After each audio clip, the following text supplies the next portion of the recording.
If we were to have a mission in the game space, it's that we want to bring the player, to make them a participant in the narrative. By bringing this character, Elizabeth, into the game, by having her with you pretty much for almost the entire game, we knew that if we didn't get her right, the game wouldn't be right. And she really is the emotional center of the game. This character, Elizabeth, she comes from a pretty dark place. But she's also got an incredible amount of enthusiasm for life. And when we found Courtney, I think we found somebody who could do both. I don't dance. Come on, let's go. Why? What could be better than this? It's so complex. I mean, you're talking about really trying to bring forth all the complexities of human nature that impact us, because you're having to use only your voice to convey your entire, the character and what you're trying to portray. You have to put your entire body into it. So there are times when I'm doing voiceover work and I'm literally drenched in sweat because my body is working so hard. Hey! Knock it off!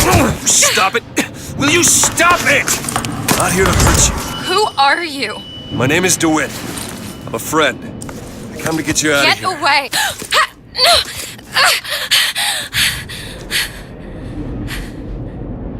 Are you real?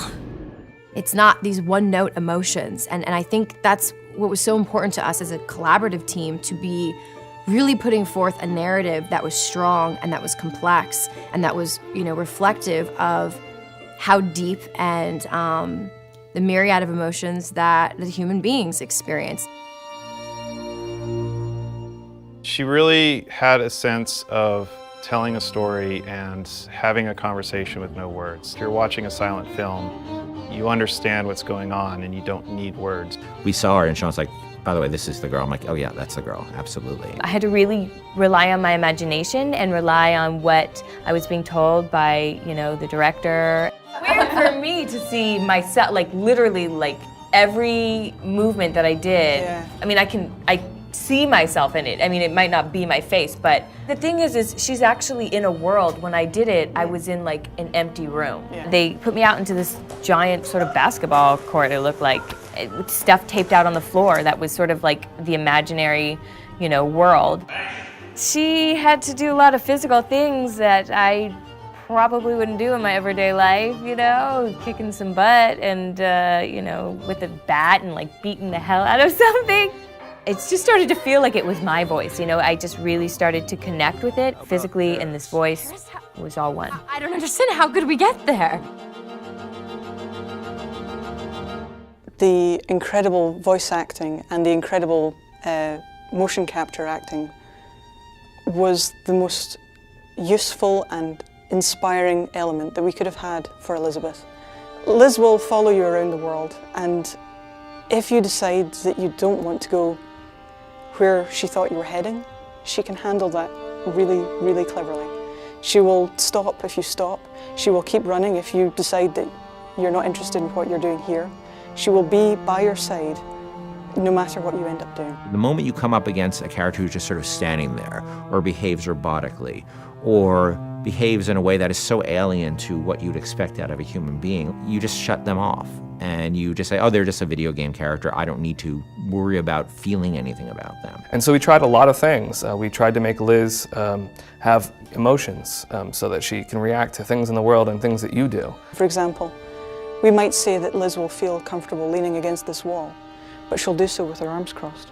And she'll do so with her back slightly turned towards you. And that difference of just a few degrees is enough to make the player feel that they're really in the doghouse. You're going to see her all over the place. You're going to see her on giant billboards in, New York and LA, and you're going to see her on TV ads. I said, okay, well, if we're going to find a person to play Elizabeth, I think we already have that person. Еще один из самых первых вариантов Элизабет, я сказала, боже мой, это же я должна ее сделать.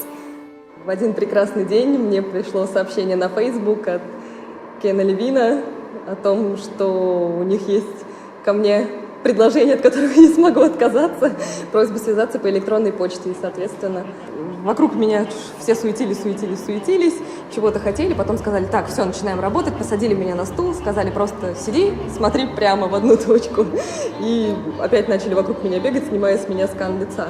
Я думаю, ну ладно, что, окей, хорошо.